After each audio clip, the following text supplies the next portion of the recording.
Episode 31 आत्मा contract. मुझे Bilas city जाने के लिए एक तिलिस्मी जानवर की जरूरत है।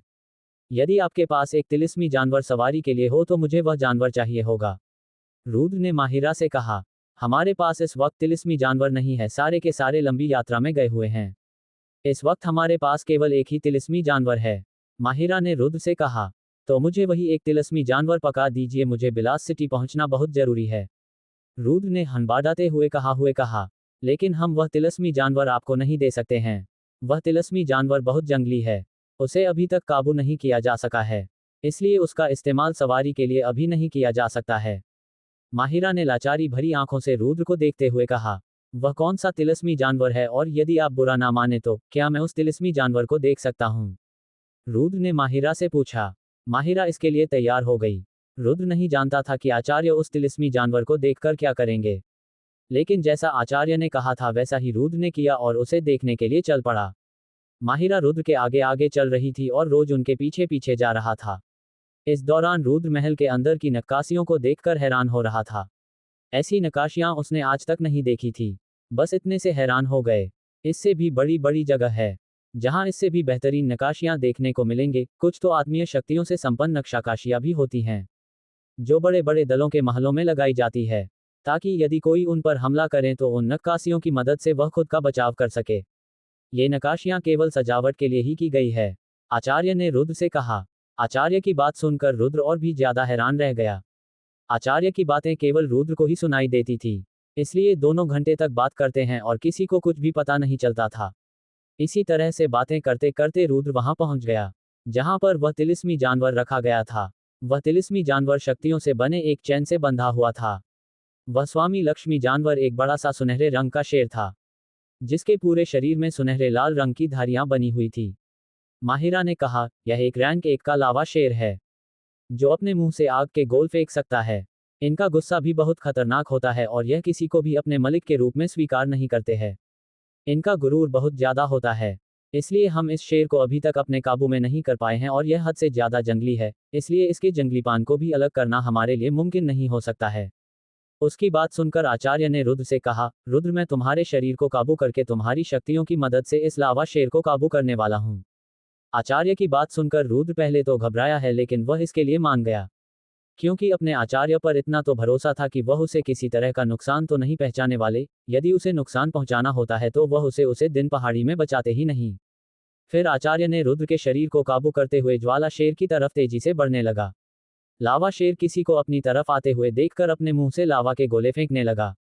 आचार्य रुद्र के शरीर में को बचाते हुए लावा शेर के हमले से बचते हुए लावा शेर के पास पहुंच गया और उसके माथे पर अपना हाथ रख दिया और साथ ही अपनी शक्तियां लावा शेर के शरीर में भेज दिया, जिसकी वजह से लावा शेर थोड़ा शांत हुआ और लावा के गोले फेंकने बंद कर दिए।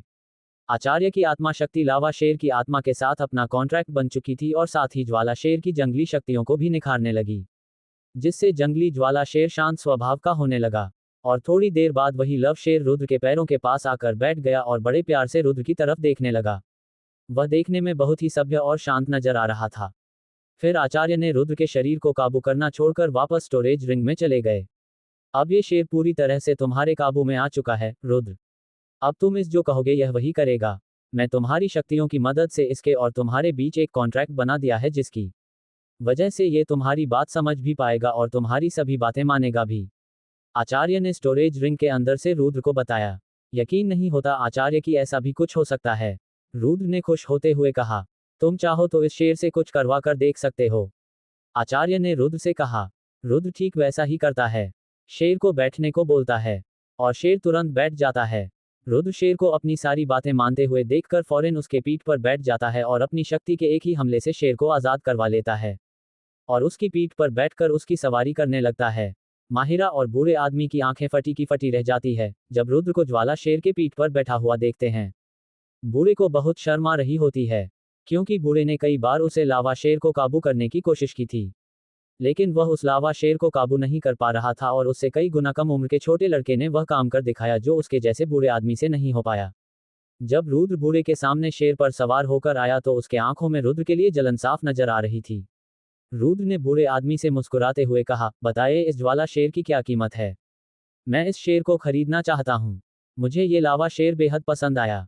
बूढ़े आदमी ने रुद्र को मस्का लगते हुए कहा, वैसे तो हमने इस शेर को पकड़ने में बहुत मेहनत लगी है, लेकिन आप हमारे नीलामी घर के वीआईपी मेंबर हैं, इसलिए हम आपको ये लावा शेर केवल 5,000 सोने के सिक्कों में ही दे सकते हैं।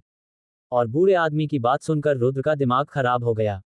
तो क्या रुद्र उस ज्वाला शेर को 5,000 सोने के सिक्कों में खरीदेगा या फिर उसे यही ऐसे ही छोड़कर चला जाएगा? आगे की स्टोरी जानने के लिए हमारे YouTube चैनल DK स्टोरीज को सब्सक्राइब करें, ताकि हमारे audio book Rudra the journey of new God का नए नए वीडियो का नोटिफिकेशन सबसे पहले आपको मिले। हमारी ऑडियो बुक पसंद आए तो लाइक, कमेंट्स करें और अपने दोस्तों को ज़्यादा से ज़्यादा शेयर करें। Thank you for coming here, please support me guys. Episode 32, वैद्य और उनकी काबिलियत। रुद्र ने आचार्य की मदद से लावा शेर को अपना पालतू बनाने लिए उसे अपना आत्मा कॉन्ट्रैक्ट बना लिया था, जिसकी वजह से वह सुनहरा लावा शेर रुद्र का पालतू बन चुका था। इसलिए बुढ़ा वैद्यराज हामिश रुद्र को 5,000 सोने के सिक्के में वह सुनहरा लावा शेर बेचने की बात करता है। आप क्या समझते हैं, मैं अनाड़ी हूँ? मुझे सब पता है। ये ज्वाला शेर केवल रैंक 1 का आग उगलने वाला मामूली तिलिस्मी जानवर है। इसकी कीमत कहीं से भी 5,000 सोने के सिक्के की नहीं। वह तो ये शेर मुझे पसंद आ गया, इसलिए मैं इसे खरीदना चाहता हूँ। लेकिन लगता है कि आप इसे मुझे बेचना ही नहीं चाहते, इसीलिए तो आप मुझे अधिक कीमत बताकर यहाँ से भाग रहे हैं। ठीक है, इसमें मेरी कोई गलती नहीं है, तो रखिए अपना तिलिस्मी शेर अपने पास। रुद्र ने बूढ़े से गुस्से में कहा और वहां से जाने लगा। लेकिन उसके पीछे पीछे तिलिस्मी सुनहरा लावा शेर भी जाने लगा। ये देखकर बूढ़े के तो रोना निकल गया। बूढ़े का तो मन कर रहा था कि वह रुद्र के सारे सोने के सिक्के छीन ले और तब उसे पता चलेगा कि दूसरे की चीजों को बिना पूछे लेने पर कैसा महसूस होता है। ऊपर से हमारा लावा शेर भी काबू कर लिया और उसके सही कीमतें भी देने से इनकार कर रहा है। फिर माहिरा ने बूढ़े के लाल पीले हो रहे चेहरे को नजरअंदाज कर रुद्र को रोकते हुए कहा, ठीक है, तुम ही बताओ, तुम इस सुनहरे लावा शेर को कितने में खरीदना चाहते हो? हाँ, ये हुई ना समझदारी वाली बात। मुझे तुमसे यही उम्मीद थी माहिरा जी, रुद्र ने माहिरा से मुस्कुराते हुए कहा। दूसरी तरफ बूढ़े आदमी का चेहरा गुस्से से लाल पीला हो रहा था। मैं जानता था ये लड़का हमें उल्लू बनाने की कोशिश कर रहा है, ये हमारी मजबूरी का फायदा उठा रहा है। बूढ़े आदमी ने मन ही मां गुस्से से तमतमाते हुए कहा, देखो, यह एक रैंक 1 का ही मामूली सा तिलिस्मी जानवर है जिसके लड़ने की भी कोई खास काबिलियत नहीं है, इसलिए इसकी मैं आपको केवल 1,000 सोने के सिक्के ही दे सकते हैं। रुद्र ने मुस्कुराते हुए माहिरा के सामने अपना प्रस्ताव रखा। माहिरा ने भी रुद्र को मुस्कुराते हुए ही उसके लिए हाँ कह दी और 1,000 सोने के सिक्के रुद्र के कार्ड से काटकर रुद्र को उसका सुनहरा कार्ड वापस कर दिया। लावा शेर के पीठ पर बैठकर रुद्र जाने लगा। तभी माहिरा ने उसे पीछे से आवाज देते हुए कहा, तो मिस्टर, अपना नाम तो बताते जाओ। रुद्र ने बिना पलटे अपना नाम बताते हुए कहा, मेरा नाम है रुद्र प्रताप, हमें दुआओं में याद रखना। माहिरा और बूढ़ा आदमी रुद्र को जाता हुआ देखते रह गए और देखते ही देखते रुद्र वहां सुनहरे लावा शेर के पीठ पर बैठकर वहां से निकल गया। रुद्र ने कुछ घंटे सफर किया और फिर रात हो गई। रुद्र एक पहाड़ी के पास पहुंचा और वही रात भर आराम करने के बारे में सोचा। रुद्र ने उसे पहाड़ी पर एक गुफा ढूंढ निकाली थी, जहां पर वह रात बिताने वाला था। आचार्य वैद्यराज क्या होता है? मैंने आज इस नाम को बारी बारी सुना है। लगता है ये वैद्यराज बहुत ज्यादा पावरफुल लोग होते हैं। नीलामी घर के उसे बुजुर्ग की आंखों में वैद्यराज के लिए खौफ साफ दिखाई दे रहा था। उद्धरण चिन्ह डॉट। रुद्र ने आचार्य से सवाल करते हुए कहा, उसे लगता था कि मेरा कोई गुरु है जो रैंक 2 या उससे ऊपर का वह वैद्यराज होगा। इस सोच से ही वह लोग कितना डर गए थे। क्या सच में एक वैद्यराज इतना खतरनाक होता है? रुद्र ने आचार्य से पूछा। हाँ रुद्र, एक वैद्य वह व्यक्ति होता है जो जड़ी बूटियों को निखर कर गोलियां तैयार करता है। ये काम हर कोई नहीं कर सकता है, केवल एक वैद्यराज ही कर सकता है। इसीलिए पूरे सकार ग्रह में उनकी इतनी इज्जत की जाती है, क्योंकि हर योद्धा को कभी ना कभी दवाइयां की जरूरत पड़ती ही है। साथ ही वह हथियार भी बनाने में माहिर होते हैं। इस काम के लिए उनकी लाजवाब आत्मशक्ति उनकी मदद करती है और एक काबिल वैद्यराज अपनी आत्मशक्ति की मदद से ही योद्धाओं से लड़ने में कामयाब हो जाते हैं। इसलिए योद्धा उनसे लड़ने से कतराते हैं। पूरे सरकार ग्रह में वैद्य गिनी चुने ही होते हैं। तुम्हारे साम्राज्य में वैद्य ना के बराबर है, इसलिए यहाँ पर एक वैद्यराजों को हद से ज्यादा इज्जत दिया जाता है। आचार्य ने रुद्र को समझाते हुए कहा। आचार्य, आप भी एक वैद्यराज है ना? रुद्रा ने आचार्य को मुस्कुराते हुए देखा और कहा, हाँ रुद्र, मैं भी एक वैद्यराज हूँ और मुझे एक शिष्य की तलाश है जो मेरे साथ हमेशा रहे और मेरे लिए एक नया शरीर तैयार करने में मेरी मदद कर सके। आचार्य ने कुछ सोचते हुए कहा, क्या एक नया शरीर भी तैयार किया जा सकता है? रुद्र ने आश्चर्य से आचार्य से पूछा। हो रुद्र, एक वैद्यराज वह सब कर सकता है जो कोई मामूली योद्धा नहीं कर सकता, इसीलिए हर कोई वैद्यराज की इतनी इज्जत करता है। वैद्यराज के एक ही इशारे से कई ताकतवर योद्धा उसकी मदद के लिए आ जाते हैं। आचार्य ने वैद्यराज के बारे में बताते हुए कहा। तो क्या रुद्र भी एक वैद्यराज बनने के बारे में सोच रहा है, और क्या आचार्य रुद्र को एक वैद्य बनने में मदद करेंगे, या फिर आचार्य भी उसका साथ छोड़कर चले जाएंगे? आगे की स्टोरी जानने के लिए हमारे YouTube चैनल DK स्टोरीज को सब्सक्राइब करें, ताकि हमारे audio book Rudra the journey of new God का नए नए वीडियो का नोटिफिकेशन सबसे पहले आपको मिले। हमारी ऑडियो बुक पसंद आए तो लाइक, कमेंट्स करें और अपने दोस्तों को ज़्यादा से ज़्यादा शेयर करें। Thank you for coming here, please support me guys. Episode 33, आदेश चक्रा। आचार्य, क्या मैं भी एक वैद्य बन सकता हूँ? और उम्मीद भरी नजरों से आचार्य की तरह रुद्र देखने लगा। हाँ रुद्र, तुम एक वैद्यराज बन सकते हो। वैद्यराज बनने के लिए दो चीजों की जरूरत पड़ती है। एक, पहले किसी भी योद्धा के पास पर्याप्त आत्मीय शक्तियां होनी चाहिए, और दूसरी, उसे अपने सभी चक्रों को खोलना आना चाहिए। इन दोनों के होने पर कोई भी योद्धा वैद्यराज बन सकता है। पहली आवश्यकता को तुम पूरा करते हो। तुम्हारे पास पहले से ही आत्मीय शक्तियां मौजूद है। आत्मीय शक्तियां किसी योद्धा के लिए ऊपर वाले का वरदान होता है, जो कि हर योद्धा के पास मौजूद नहीं होती है। वह योद्धा बनने के बाद अपनी आत्मीय शक्तियों को मजबूत करता है।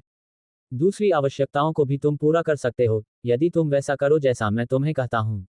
आचार्य ने रुद्र को एक वैद्य बनने की जरूरी आवश्यकताओं को बताते हुए कहा।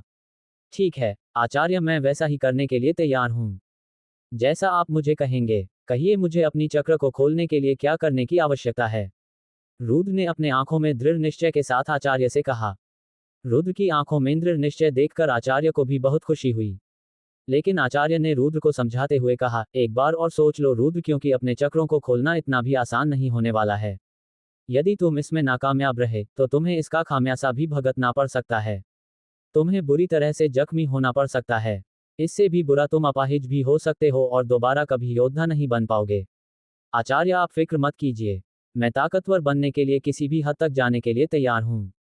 रुद्र ने अपने दांत बिछते हुए कहा, और उसके सामने वह सारे मंजर चलने लगे जब उसके बाबा और उसे उसके ही घर से यह कहकर निकाल दिया गया था कि वो लोग कमजोर हैं और उस दल में एक कचरे की तरह है। और उसकी आंखें गुस्से से लाल हो गई। तो ठीक है, तैयार हो जाओ अपने सभी चक्रों को जागृत करने के लिए। मैं तुम्हें जैसा कहूं वैसा ही करना। हम यहाँ कोई गलती नहीं करना चाहते, वरना एक गलती और इस गलती का बड़ा खामियाजा भुगतना पड़ सकता है। आचार्य ने रुद्र को समझाते हुए कहा। अब चलो रुद्र, यहाँ पर अपने दोनों पैर मोड़कर बैठ जाओ और अपना ध्यान अपने दोनों आंखों के बीच मौजूद आदेश चक्र पर लगाओ। और याद रखना रुद्र, कुछ भी हो जाए लेकिन अपनी आंखें मत खोलना और अपना पूरा ध्यान आदेश चक्र को खोलने पर ही लगाना। इससे तुम्हारी असफल होने के चांस बहुत कम हो जाएंगे। आचार्य ने रुद्र को सावधान करते हुए कहा। रुद्र ने ठीक वैसा ही किया और अपना पूरा ध्यान अपने आदेश चक्र को खोलने पर केंद्रित करता रहा। करीबन 3 घंटे के बाद रुद्र ने अपनी आंखें खोली तो उसके माथे से एक रोशनी जलती हुई नजर आ रही थी, जो उसका आदेश चक्र था, जो पूरी तरह से अब खुल चुका था। आचार्य भी रुद्र की गति देखकर हैरान थे कि उसने कितनी जल्दी अपने आदेश चक्र को खोल लिया था। आचार्य ने याद करते हुए मन ही मन कहा, अपने आदेश चक्र को खोलने में तो मुझे भी 2 दिन 4 घंटे का वक्त लगा था, लेकिन इस लड़के ने ये काम केवल 3 घंटे में ही करके दिखा दिया। इस लड़के की काबिलियत तो लाजवाब है। ऊपर वाले की इस पर कृपा बनी रहे। लेकिन आचार्य ने रुद्र की कोई तारीफ नहीं की और वह चुपचाप उसी देखते रहे। रुद्र ने जब आचार्य को देखा तो उसने कहा, आचार्य, मैंने अपना आदेश चक्र खोल दिया है, अब आगे क्या करना है आप मुझे बता सकते हैं? रुद्र ने मुस्कुराते हुए कहा। उसके माथे पर रोशनी अभी जल रही थी। ये दूसरा पड़ाव है रुद्र, इस पड़ाव में तुम्हें अपने आदेश चक्र को अपने काबू में लेना होगा और इसमें अपनी आत्मीय शक्तियों को भेजकर सभी चक्रों से अपनी शक्तियों को बाहर निकालने की कोशिश करनी है। तब आत्मीय शक्तियां तुम्हारे सभी चक्रों से तभी बाहर आएंगे जब वे सभी चक्र खुल जाएंगे। और यहीं पर तुम्हें थोड़ा दर्द होगा रुद्र, लेकिन तुम्हें हार नहीं माननी है और इस दर्द को बर्दाश्त करते हुए तुम्हें अपने चक्रों को खोलने पर ध्यान केंद्रित करना होगा। आचार्य ने रुद्र को सब कुछ बताते हुए कहा। ठीक है आचार्य, मैं सफल होने की पूरी कोशिश करूंगा। इतना कहकर रुद्र ने एक बार फिर अपनी दोनों आंखें बंद करके अपने आदेश चक्र को काबू करने की कोशिश करने लगा। आचार्य भी रुद्र को ही देख रहे थे। यदि रुद्र के साथ कुछ भी गलत होता है तो वह उसे बचाने के लिए वहां मौजूद थे और बेसब्री से रुद्र की आंखें खोलने का इंतजार कर रहे थे। दूसरी तरफ रुद्र अपने दिमाग में अपने आत्मीय शक्तियों को अपने आदेश चक्र में भेजकर उन्हें काबू करने की कोशिश कर रहा था, लेकिन रुद्र इसमें कामयाब नहीं हो पा रहा था। वह अपने आदेश चक्र को अपने मन मुताबिक आदेश देने में नाकामयाब हो जा रहा था। लेकिन रुद्र ने हार नहीं मानी और वह बार बार कोशिश करता रहा हूं। लगातार कोशिश करते करते सुबह हो चुकी थी। रुद्र की आंखें खून जैसी लाल हो चुकी थी। उसने एक बार और कोशिश किया, लेकिन इस बार रुद्र की कोशिश रंग लाए और वह अपने आदेश चक्र को पूरी तरह से काबू पाया लिया था। रुद्र के चेहरे पर मुस्कान आ गई, उसके चेहरे में कामयाब होने की खुशी साफ नजर आ रही थी। फिर रुद्र ने अपनी आत्मीय शक्तियों को आदेश चक्र में भेजते हुए कहा, जाओ मेरे सभी बंद चक्रों को खोल दो। और फिर आदेश चक्र तेजी से घूमने लगा और उनमें से शक्तियां निकालकर तेजी से सभी चक्रों की तरफ बढ़ने लगी। तो क्या रुद्र अपने सभी चक्रों को खोलने में कामयाब हो जाएगा या फिर हो जाएगी कोई बड़ी गड़बड़? और क्या आचार्य रुद्र के साथ होने वाली गड़बड़ी को वक्त पर रोक में कामयाब हो पाएंगे? आगे की स्टोरी जानने के लिए हमारे YouTube चैनल DK स्टोरीज को सब्सक्राइब करें ताकि हमारे audio book Rudra the journey of new God का नए नए वीडियो का नोटिफिकेशन सबसे पहले आपको मिले। हमारी ऑडियो बुक पसंद आए तो लाइक, कमेंट्स करें और अपने दोस्तों को ज़्यादा से ज़्यादा शेयर करें। Thank you for coming here, please support me guys. Episode 34, मैं वैद्यराज बन गया।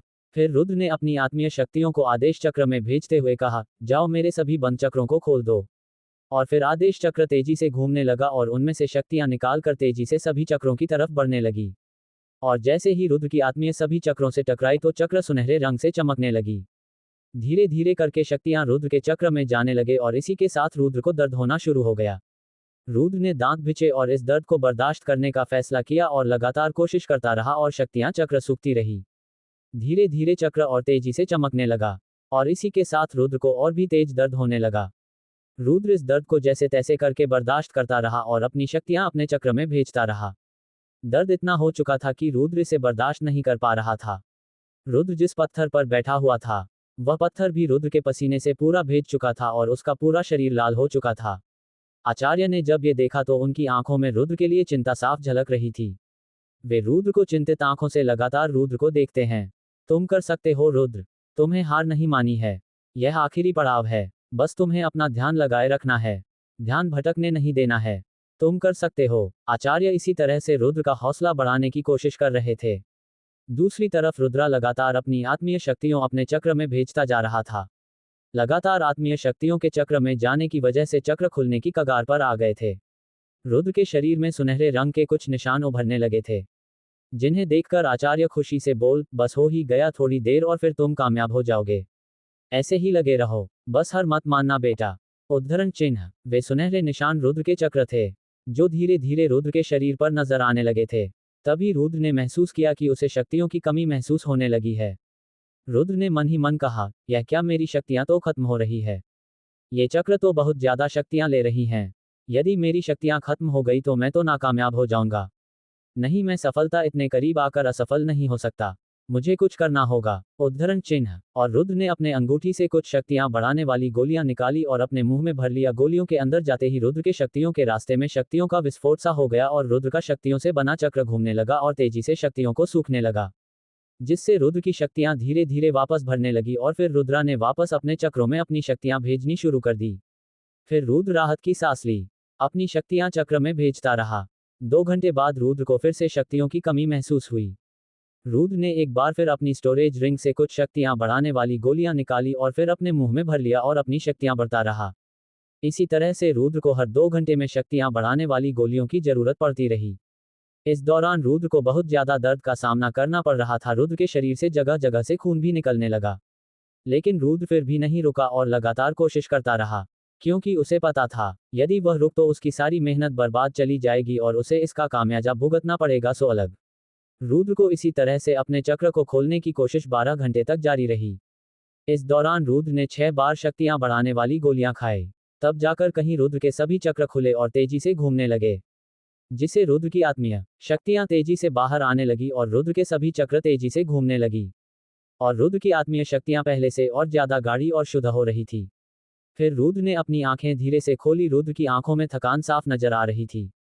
बधाई हो, आखिरकार तुम रैंक 1 के वैद्यराज बनने में कामयाब रहे। आचार्य ने खुशी से मुस्कुराते हुए रुद्र को दिखते हुए कहा, हाँ आचार्य, मैं आखिरकार एक वैद्यराज बनने में कामयाब रहा। इसमें आपका भी उतना ही योगदान रहा जितना कि मेरा। यदि आप नहीं होते तो शायद मैं यहाँ तक नहीं पहुँच पाता। आज से मैं आपको अपना गुरु मानता हूँ। आप जैसा कहेंगे वैसा ही मैं करूँगा। रुद्र ने मुस्कुराते हुए कहा और फिर अपने घुटनों पर बैठ गया और कहा, आचार्य, क्या आप भी मुझे अपना शिष्य मानते हैं? रुद्र ने उम्मीद भरी नजरों से आचार्य की तरफ देखते हुए कहा। आचार्य रुद्र को उठाते हुए कहा, कैसी बात करते हो रुद्र, तुम जैसा शिष्य पाकर कोई भी गुरु अपने आप को खुशनसीब ही समझेगा। तुम्हें मैं आज से अपना शिष्य स्वीकार करता हूँ। कहते हुए रुद्र को अपने गले से लगा लिया। अब तक सुबह हो चुकी थी। रुद्र ने अपनी स्टोरेज रिंग से कुछ जख्म ठीक करने वाली गोलियां निकली, जो कि आचार्य ने रुद्र के लिए बनाई थी। उन गोलियों को खाकर रुद्र ने थोड़ी देर ट्रेनिंग की और अपनी खर्च हो चुकी सारी शक्तियां वापस पा लेने के बाद रुद्र सुनहरे लावा शेर की पीठ पर बैठकर सूर्य कबीले के लिए निकल पड़ा। तो क्या रुद्र वक्त पर सूर्य कबीला पहुंच पाएगा या फिर उसे पहुंचने में देर हो जाएगी? और अब जब रुद्र एक राज बन गया है तो और कौन सी अनोखी शक्तियां आएंगे रुद्र के पास? आगे की स्टोरी जानने के लिए हमारे YouTube चैनल DK स्टोरीज को सब्सक्राइब करें ताकि हमारे audio book Rudra the journey of new God का नए नए वीडियो का नोटिफिकेशन सबसे पहले आपको मिले। हमारी ऑडियो बुक पसंद आए तो लाइक, कमेंट्स करें और अपने दोस्तों को ज़्यादा से ज़्यादा शेयर करें। Thank you for coming here, please support me guys. Episode 35 Bhairavi की शक्ति। रुद्र तेजी से सुनहरे लावा शेर के पीठ में सवार होकर तेजी से बिलास सिटी की तरफ बढ़ रहा था। दूसरी तरफ बिलास सिटी के सभी नागरिक एक बड़े से अखाड़े में इकट्ठा हो रहे थे। इस अखाड़े में आज सूर्य कबीले के सभी युवा योद्धाओं के बीच युद्ध होने वाला है, जहां उनकी असली काबिलियत की जांच की जाएगी। सूर्य कबीले के सभी लोग इस मुकाबले को देखने के लिए आए हुए थे, इसीलिए दर्शक दीर्घा पूरी तरह से लोगों से खचाखच भरा हुआ था। अखाड़े के किनारे पर एक बड़े से शेर की मूर्ति बनी थी, जिसके मुंह में एक मंच बना हुआ था, जहां पर कबीले के सभी बुजुर्ग और लीडर के बैठने के लिए कुर्सी लगाई गई थी। वहां से पूरा मैदान साफ दिखाई दे रहा था। बुजुर्गों की कुर्सियां पूरी तरह से भर चुकी थी, यानी सभी बुजुर्ग अखाड़े में पहुंच चुके थे। इंतजार था तो बस लीडर भानु के आने का। तभी मंच पर एक परछाई तेजी से आकर खड़ी हो गई और लीडर की कुर्सी की तरफ जाने लगे, और लीडर की कुर्सी पर जकर बैठ गई। वह आदमी कोई और नहीं, लीडर भानु ही था। सभी बुजुर्ग लीडर भानु की इज्जत में खड़े होकर नमस्ते करने लगे। लीडर भानु ने सभी बुजुर्गों को बैठने का इशारा करते हुए कहा, अभी तक मुकाबला क्यों शुरू नहीं किया गया है? पहले बुजुर्ग ने कहा, लीडर, आप ही के आने का इंतजार किया जा रहा था, अब आप आ गए हैं तो मुकाबला भी शुरू हो जाएगा। उद्धरण चिन्ह। वह तो ठीक है, अब मुकाबला शुरू किया जाए। हम भी तो देखें कि हमारे कबीले ने इस बार कितने काबिल योद्धा तैयार किए हैं। लीडर भानु ने अपनी लंबी दाढ़ी चलते हुए कहा। पहले बुजुर्ग ने ऐलान करते हुए कहा, आज का मुकाबला अब शुरू किया जाए, और वापस अपनी कुर्सी में आकर बैठ गए। उद्धरण चिन्ह। फिर नीचे मंच पर बैठे 9वें बुजुर्ग बसंत आगे आते हुए कहा, आप सभी जानते हैं कि यह मुकाबला क्यों करवाया जा रहा है, इसलिए मैं इस मुकाबले के होने के पीछे के कारणों को बताना जरूरी नहीं। लेकिन इस मुकाबले के शुरू होने से पहले मैं आप सभी को इस मुकाबले के कुछ नियम बता देना चाहता हूँ। उद्धरण चिन्ह। और फिर अपने हाथ पीछे करके मंच के बीचों बीचों का खड़े हो जाते हैं, और मुकाबले के सभी नियमों को समझाते हुए कहते हैं। पहला नियम, इस मुकाबले का मकसद योद्धाओं की क्षमताओं की जांच करना है। इसलिए इस मुकाबले में कोई भी योद्धा दूसरे योद्धा पर जानलेवा हमला नहीं करेगा। दूसरा नियम, कोई भी योद्धा इस मुकाबले में बाहरी मदद जैसे हथियार, तिलस्मी जानवर या योद्धा की मदद नहीं ले सकता है।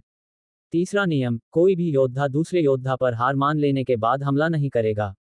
यदि कोई योद्धा इन नियमों को तोड़ता हुआ पाया गया तो उसे कड़ी से कड़ी सजा दी जाएगी और इस मुकाबले से भी बाहर कर दिया जाएगा, और इसकी निगरानी मैं स्वयं करूंगा।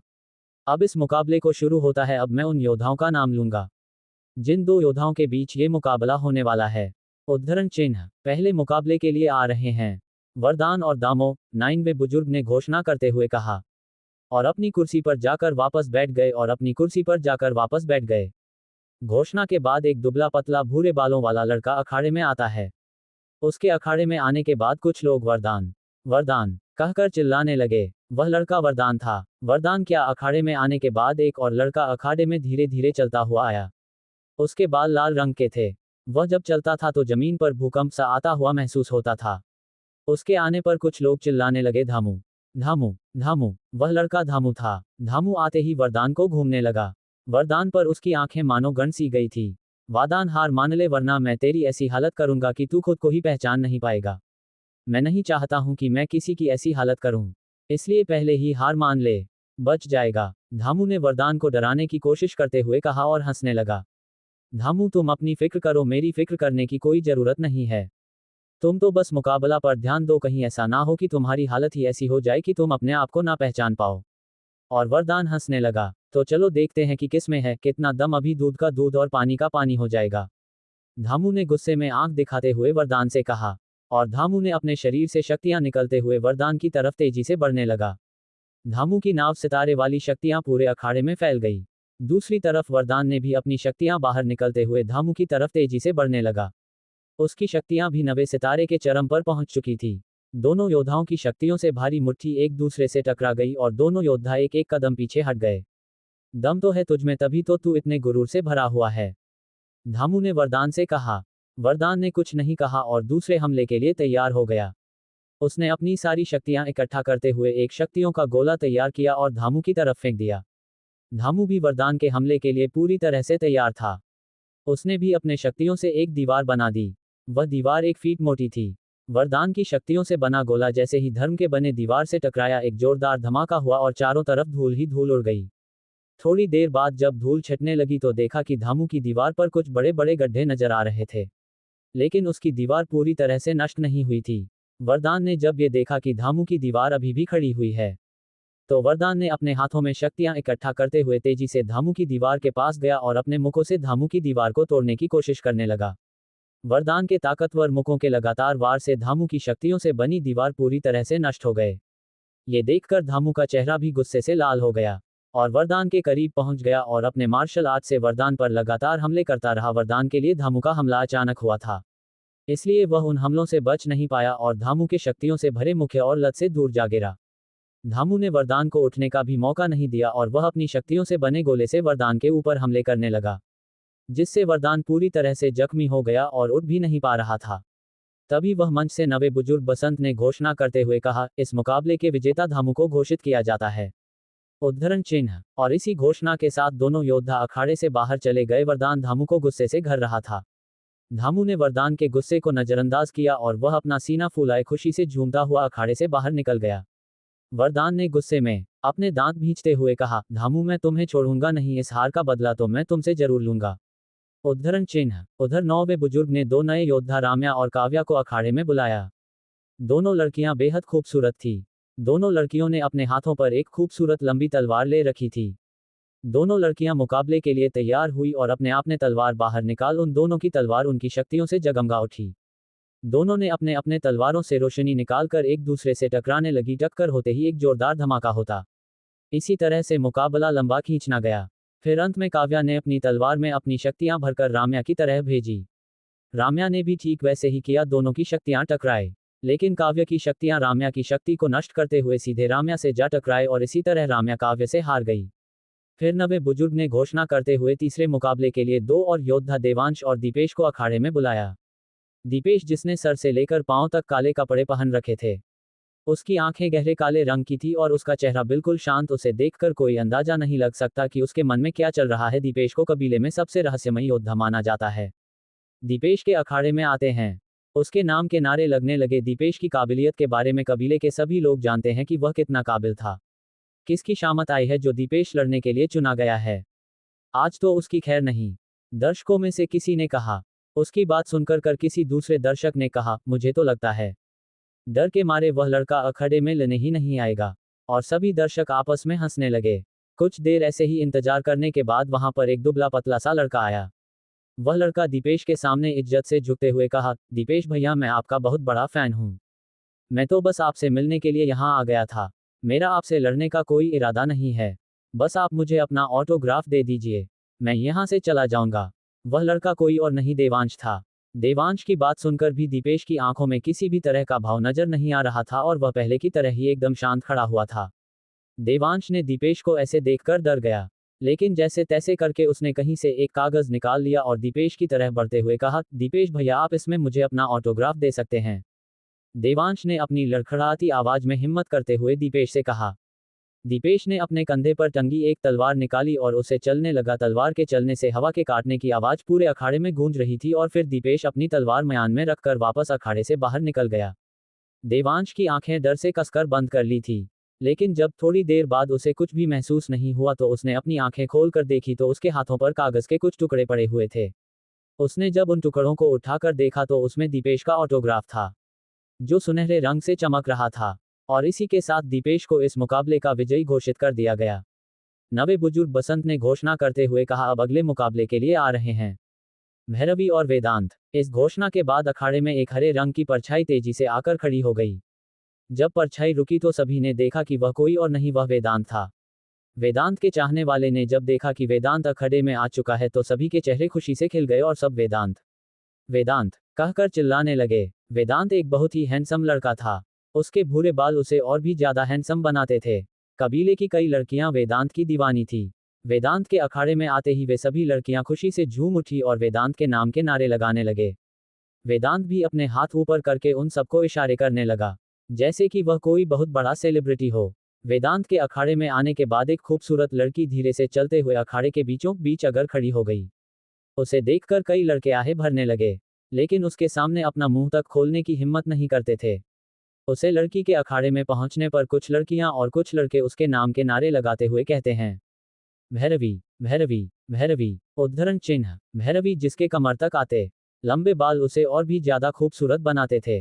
भैरवी पहले से और भी ज्यादा खूबसूरत नजर आने लगी थी, जिससे उसके दीवानों की कतारें और भी लंबी होने लगी।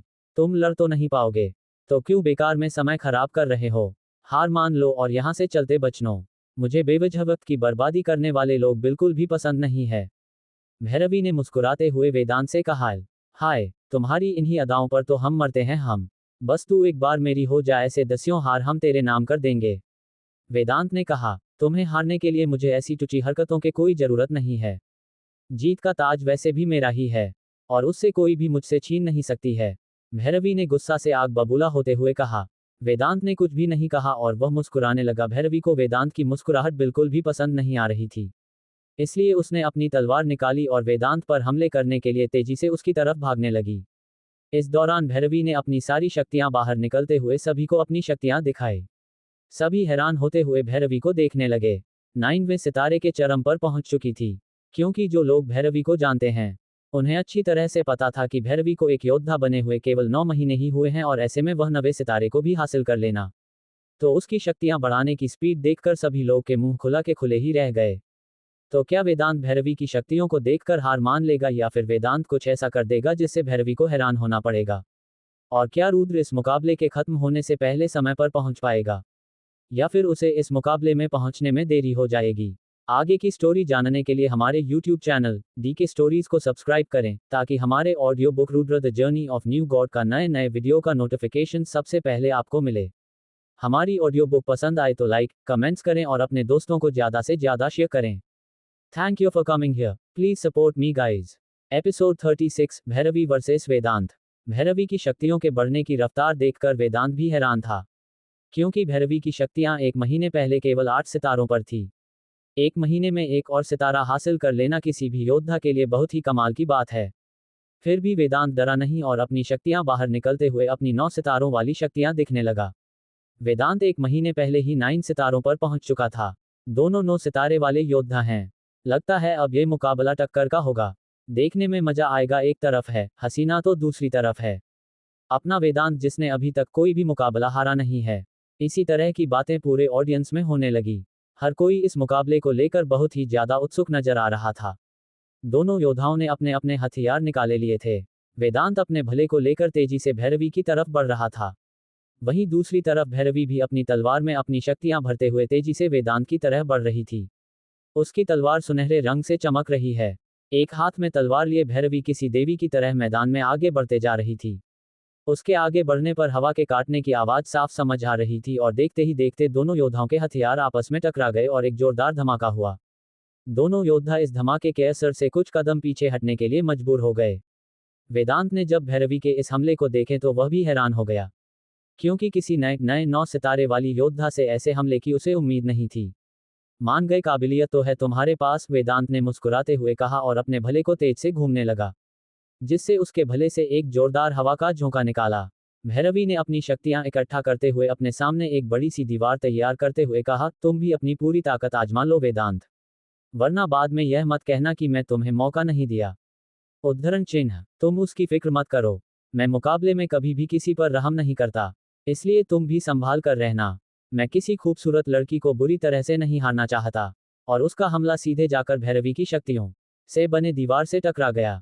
दीवार जोर से कांपने लगी, लेकिन दीवार को कुछ भी नहीं हुआ और वह सही सलामत खड़ी रहे।